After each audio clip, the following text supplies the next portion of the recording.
Most people think burnout comes from working too hard. That's what I thought 5 years ago when I felt completely burnt out from all of my goals that I was working towards. But I realized something. I realized there are so many people working way harder than me and they're not burnt out. So maybe they were just born different. They're built different. They have a work ethic I'll never have. Maybe I just wasn't meant to be as great as them. But I just couldn't accept that idea, and I don't think you should either.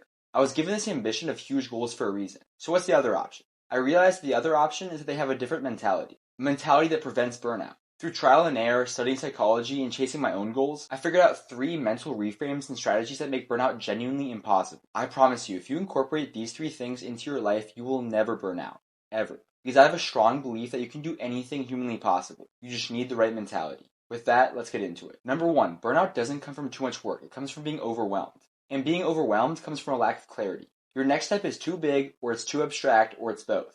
Make it concrete and make it as tiny as possible. To do this, I keep a very strict to-do list of everything I need to do broken up into tiny baby steps that are very concrete. If you feel overwhelmed, make the next task smaller. You need to write an essay, your first step is not to write the rough draft or even to write the first paragraph. It's to open a new document. It's to write your name at the top. You need to go to the gym, your first step isn't to warm up. Your first step is to get into your gym fit. And then it's to have a good pre-workout snack. In this way, you never feel burnt out because all you have to do is the next tiny baby step on your list. And you can always do that. You'll always have the energy to write one more sentence. You'll always have the energy to do one more set in the gym. Don't think past the next step. That's when you start to feel burnt out. Be in the moment. Ask yourself, what steps should I be doing right now, in this moment? Number 2, I look at work through this powerful mental reframe. Everything I do is rest in one way or another. When I'm lifting, it's a mental break. I'm happy, the endorphins are flowing, I'm stress-free, I'm relaxed. The only things on my mind are the girl pop music I'm listening to and the sick pump I'm getting. Then when I'm studying or doing work, it's a physical break. I'm resting my body, my muscles are recovering. So when you look at it this way, it becomes a lot easier to deal with all the work you're doing by realizing that you are resting. And number 3, this one's my personal favorite. It's that you need to learn to love the grind.